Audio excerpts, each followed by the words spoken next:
बिस्मिल्लाहिर्रहमानिर्रहीम। अस्सलाम वालेकुम नाज़रीन, फैसल गुल आपकी खिदमत में हाजिर है। नाज़रीन, भारतीय फ़िज़ाइया और भारतीय अफवाज मई से ऑनवर्ड, जब से पाकिस्तान और भारत के दरमियान कशीदगी हुई, उसके बाद से अब तक संभल नहीं पाई और मुस्तकिल ह्यूमिलेशन का सामना कर रही हैं। और ये ह्यूमिलेशन नॉन स्टॉप जारी है, बल्कि आज तो एक बड़ा नुकसान करवा बैठी भारतीय फ़िज़ाइया और पूरी दुनिया में जग हसाई का बायस बन गया ये वाक़या, जिसमें तेजस त्यारा जो लोकली मैन्युफैक्चर्ड है इंडिया में, उसको डिस्प्ले किया गया था चंद दिन पहले। ये चूँकि दुबई एयर शो हो रहा है इस वक्त दुबई में, तो वहाँ पे उनके पवेलियन में जब ये जहाज़ खड़ा था तो उसके ऑयल टैंक से फ्यूल और तेल जो है वो रस रहा था। और आज हीरोइज़म का मुजाहरा करते हुए भारतीय फ़िज़ाइया ने बाकायदा ये जहाज़ जो है एरोबेटिक स्टंट्स जो हैं उसमें उड़ाया, और थोड़ी देर में ही जहाज़ जो है वो नीचे आ गिरा और कैप्टन भी हलाक हो गया, इंडियन पायलट, जिसकी एक वीडियो भी आज जारी हुई जिसमें वो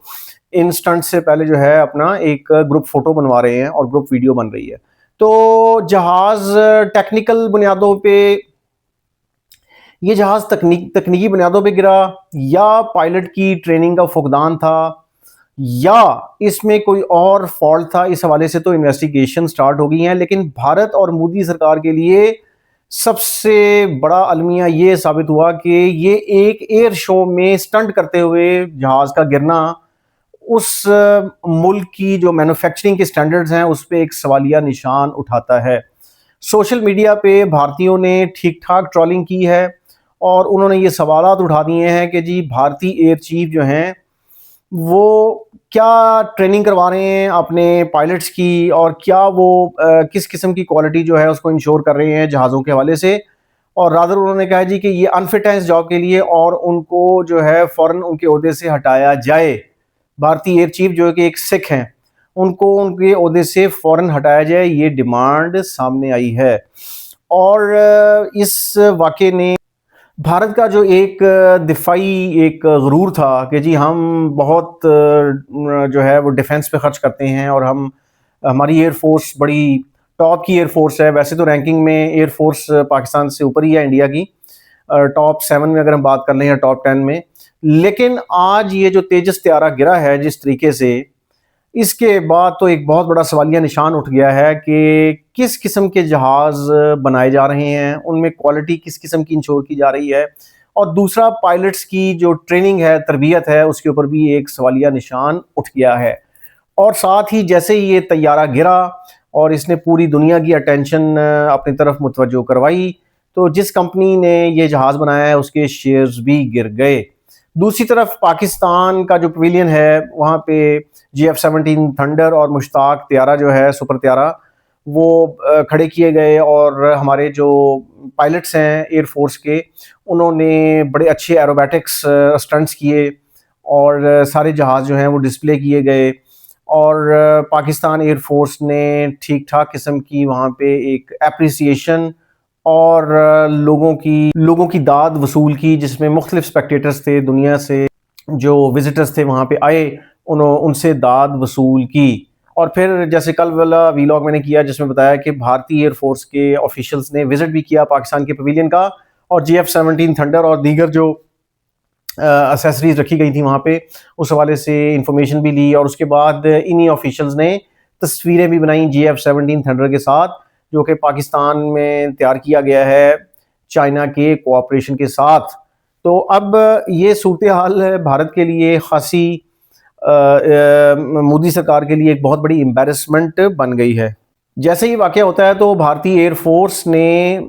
जहाज़ गिरने की और पायलट के हलाक होने की कंफर्मेशन कर दी थी, और हादसे की वजह जानने के लिए एक तहकीकाती कमेटी भी तश्कील दे दी गई है। अब ये जो सोशल मीडिया पे नाज़रीन ट्रोलिंग शुरू हुई भारत के जो भारतीयों की तरफ से, उसमें एक भारतीय सारफ है एक्स पे, अनोशी तिवारी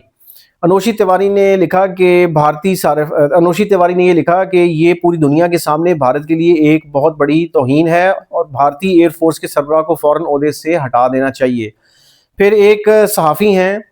तेजस्वी प्रकाश जो हैं, इन्होंने ये सवाल उठाया है कि अगर हमारे तैयारे बुनियादी एरोबैटिक स्टंट भी नहीं कर सकते तो ये इससे भी बड़ा सवाल पैदा करता है, क्या हमारे पायलट्स को इन तैयारों पर मुनासिब تربیت دی جا رہی ہے؟ یہ سوال اٹھایا گیا ہے۔ اس کے بعد ایک اور صارف نے بھارتی ایئر چیف پر تنقید کرتے ہوئے کہا کہ جب ہمارا ایئر چیف ڈسپلن، تربیت اور تکنیکی تیاری پر بات کرنے کی بجائے زیادہ تر ڈانس کلپس میں نظر آئے تو صاف ظاہر ہے کہ قیادت کے اعلیٰ سطح پر کچھ نہ کچھ غلط ہو رہا ہے۔ اور اس سے پہلے جو یہ طیارہ گرا ہے تیجس، جو وہیں پہ ہی تیار کیا گیا ہے، دیسی ساختہ ہے انڈیا میں، مارچ 2024 میں راجستھان میں یہ طیارہ گر کر تباہ ہوا تھا، تو یہ دوسرا واقعہ ہو گیا۔ اب ناظرین یہاں پہ ایک امپورٹنٹ چیز یہ ہے کہ یہ جو دبئی ایئر شو ہوا، اس میں مختلف ممالک کی جو ایئر فورسز ہیں اور کمپنیز ہیں جو ایویشن کو ڈیل کرتی ہیں، انہوں نے اپنے پروڈکٹس کو ڈسپلے کیا تھا، اور مقصد یہ ہوتا ہے کہ آپ اپنی پروڈکٹ کو سیل کرنے کے لیے کنونس کریں پہلے تو جو پوٹینشیل بائر ہے، اور اس کے بعد آپ اس کو سیل کریں اور اس سے ارننگ کریں۔ تو جہاں بھارت کا جو تیجس طیارہ ہے جس کو انہوں نے ڈسپلے کیا اس مقصد سے کہ جی بہت اچھا طیارہ بنایا ہے اور مختلف پارٹیاں اس میں دلچسپی لیں گی، مختلف ممالک کی ایئر فورسز کی اگر ہم بات کر لیں، تو اس میں آج کے واقعے کے بعد بھارت کے لیے خاصی مشکلات ہو چکی کہ تیجس طیارہ جو تیار کیا گیا، اتنے ملینز آف ڈالرز کی انویسٹمنٹ ہے اس کے اندر، اس جہاز کے لیے تو ایٹ لیسٹ کوئی بھی پوٹینشیل بائر نہیں آئے گا، کوئی ایم او یو سائن نہیں ہوگا۔ لیکن دوسری طرف پاکستان کا جو GF-17 تھنڈر ہے اس کی خریداری کے لیے پارٹیاں بھی سامنے آئی ہیں اور ایم او یوز بھی سائن ہوئے ہیں۔ تو اب دیکھنا یہ ہوگا کہ اس واقعے کے بعد بھارتی جو تیجس طیارہ گرا ہے، اس کے بعد اب جو اوور آل ایئر فورس کی رینکنگ ہے اس میں پاکستان کو اوپر لے جایا جاتا ہے، بھارت سے تو اب پاکستان اوپر ہی نظر آتا ہے رینکنگ کے اندر۔ تو اب دیکھنا یہ ہوگا کہ مودی سرکار جو ہے وہ کیا بھارتی ایئر چیف کو اپنے عہدے سے ہٹائے گی، اور کیا اب جو ٹیکنیکل فلاز ہیں اور ٹیکنیکل پرابلمز ہیں، تربیت کا فقدان ہے، اور اس حوالے سے اب بھارتی سرکار جو ہے وہ کس طرح ریویو کرے گی انڈین ایئر فورس کو بہتر کرنے کے لیے۔ لیکن ایک بات تو طے ہے کہ بھارت کی air force overall expose ہو چکی پوری دنیا میں، اور پاکستان کی ایئر فورس کی گڈی چڑھ رہی ہے۔ تھینک یو جی، اللہ حافظ، آپ سے پھر بات ہوگی۔